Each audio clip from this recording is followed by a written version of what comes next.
हरिः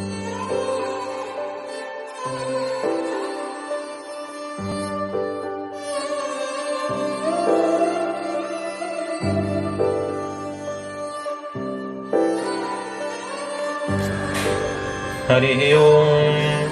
स्वस्ति श्री गुरुचरणकमलेभ्यो नमः। श्री गणेशाय नमः। श्री सरस्वत्यै नमः। सज्जनों, संसार में अनेक प्रकार के प्राणियों के लिए मातृभाव की महती महिमा है। मानव अपनी सबसे अधिक श्रद्धा स्वाभाविक रूप से माता के ही चरणों में अर्पित करता है, क्योंकि वह सर्वप्रथम माता की ही गोद में आकर के इस संसार का दर्शन का सौभाग्य प्राप्त करता है। इसलिए माता ही सभी प्राणियों की आदि गुरु के रूप में बतलाई गई है। उसकी करुणा और कृपा बालकों के लौकिक तथा पारलौकिक कल्याण का आधार है। इसीलिए मातृदेवो भव, पितृदेवो भव, आचार्य देवो भव, इन श्रुति वाक्यों में सबसे पहले माता का ही स्थान है। जो भगवती महाशक्ति स्वरूपिणी देवी तथा समष्टि स्वरूपिणी संपूर्ण जगत की माता है, वे ही संपूर्ण लोगों को कल्याण का मार्ग प्रदर्शित करने वाली ज्ञान गुरु स्वरूपा भी है। वास्तव में महाशक्ति ही परम ब्रह्म है, परमेश्वर के रूप में प्रतिष्ठित हैं, जो अनेक प्रकार के रूपों को रखकर अनेक प्रकार की लीलाएं करती हैं। उन्हीं की शक्ति से ब्रह्मा विश्व का सृजन करते हैं, विष्णु संसार का पालन करते हैं और शिव इस संसार का संहार करते हैं। अतः वे ही जगत माता, देव माता, सृजन पालन और संहार करने वाली आदि नारायणी शक्ति हैं। ये ही महाशक्ति 9 दुर्गाओं के रूप में हम जानते हैं, 10 महाविद्याओं के रूप में जानते हैं और इन्हीं देवियों को अन्नपूर्णा, जगद्धात्री, कात्यायनी, ललिता, अम्बा, गायत्री, भुवनेश्वरी, काली, तारा, षोडशी, त्रिपुरा, धूमावती, मातंगी, कमला, दुर्गा आदि अनेक रूपों में हम जानते हैं। ये ही शक्तिमती हैं और शक्ति हैं, नर हैं और नारी भी हैं। ये ही माता, धाता, पितामह आदि रूप से प्रतिष्ठित भी हैं। अतः वर्तमान में नवरात्र का व्रत चल रहा है। हमारे सनातन धर्म में, हमारे ग्रंथों में 4 नवरात्रों का वर्णन आया है।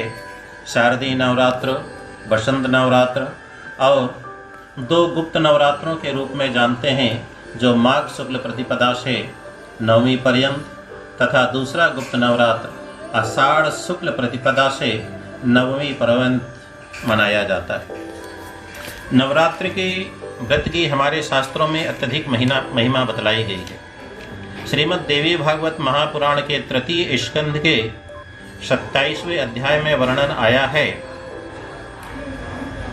व्रतानि यानि चान्यानि दानानि विविधानि च नवरात्र व्रतस्यास्य नैव तुल्यानि भूतले।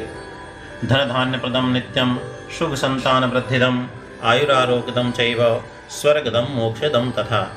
इस पृथ्वी लोक में जितने भी प्रकार के व्रत हैं, जितने प्रकार के दान हैं, वह नवरात्र व्रत के तुल्य नहीं है, क्योंकि यह नवरात्र का व्रत धन धान देने वाला, शुभ संतान की वृद्धि करने वाला, आयु तथा आरोग्य को बढ़ाने वाला, स्वर्ग और मुक्ति को प्रदान करने वाला है।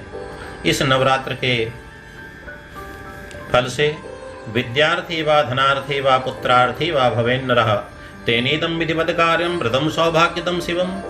विद्यावान विद्या प्राप्त करता है, पुत्र प्राप्त करता है। मनुष्य की जो भी कामना रहती है, उसे इस सौभाग्यदायक तथा कल्याणकारी व्रत के विधि पूर्वक अनुष्ठान करने से सब कुछ प्राप्त हो जाता है। विद्यार्थी सर्वविद्यां वै प्राप्नोति व्रत साधनात् राजभ्रष्टो नृपो राज्यं समवाप्नोति सर्वदा।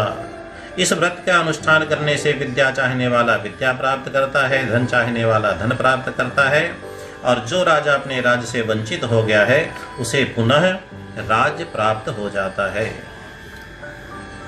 परीक्षित के पुत्र जन्मेजय व्यास जी महाराज से नवरात्र व्रत की महिमा श्रवण कर रहे हैं। व्यास जी बतला रहे हैं, एतस्मात् परम किंचित व्रतम नास्ति धरातले नवरात्राभिधम वैश्य पावनम सुखदम तथा। हे वैश्य, नवरात्र नामक इस पवित्र तथा सुखदायक व्रत से बढ़कर इस पृथ्वी तल पर अन्य कोई व्रत नहीं है। भगवान राजा राम को भी इस नवरात्र व्रत का अनुष्ठान करना पड़ा था। जन्मेजय के मन में जिज्ञासा जागी। पूछने लगे, व्यास जी, भगवान राजा राम ने कब और किस समय इस व्रत को किया था? राज्यभ्रष्टेन रामेण सीता विरहितेन च किष्किन्धायां व्रतं चैतत् कृतं दुःखातुरेण वै। प्रतप्तेनापि रामेण सीता विरहवह्निना विधिवत् पूजिता देवी नवरात्र व्रतेन वै। भगवान जब राजा राम को 14 वर्ष का वनवास हुआ, वनवास में जाकर के सीता के वियोग से भगवान राम अत्यंत दुखित होने लगे, तब श्री राम ने किष्किंधा पर्वत पर जाकर के इस व्रत को किया था।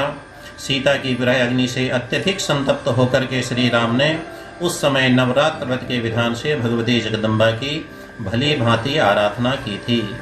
इसी नवरात्र के व्रत के प्रभाव से भगवान राजा राम ने समुद्र पर सेतु की रचना करके महाबली मंदोदरीपति रावण को, कुंभकर्ण रावण पुत्र मेघनाथ का संहार करके भगवती सीता को प्राप्त किया था। तत्पश्चात विभीषण को लंका का राजा बना करके पुनः अयोध्या लौट करके उन्हें निष्कंटक राज्य प्राप्त किया था। जन्मेजय पूछने लगे, व्यास जी, जो असहाय व्यक्ति 9 दिन तक व्रत करने में असमर्थ है, 9 दिन तक पूजन करने में असमर्थ है, क्या उसके लिए भी कोई उपाय है? व्यास जी बतलाने लगे, श्रीमद् देवी भागवत के तृतीय स्कंद के 27वें अध्याय में इसका वर्णन। उपवासे यशक्तानां नवरात्रवते पुनः उपोषण त्रयं प्रोक्तम यथोक्त फलदम नृपा। हे राजन, जो व्यक्ति पूरे नवरात्र भर उपवास करने में असमर्थ हो जाता है, वह 3 दिन का व्रत करने से यथोक्त फल प्रदान करने वाला बताया गया। जन्मेजय पूछने लगे, व्यास जी महाराज, नवरात्र में वो कौन से 3 दिन हैं जिसके व्रत करने से, पूजन करने से, भगवती की आराधना करने से उस साधक को पूरे नवरात्र का पुण्य फल प्राप्त हो जाता है? व्यास जी कहने लगे, जन्मेजय, सप्तम्यां च तथाष्टाम्यां नवाम्यां भक्ति भावतः त्रिरात्र करणात् सर्वं फलम भवति पूजनात्। जन्मेजय, जो व्यक्ति, जो साधक भक्ति भाव से केवल सप्तमी तिथि को, अष्टमी तिथि को और नवमी तिथि को, इन 3 दिन में व्रत करके रात्रियों में विधिवत भगवती पराम्बा जगदम्बा की पूजन करता है, वह सभी फल सुलभ हो जाते हैं।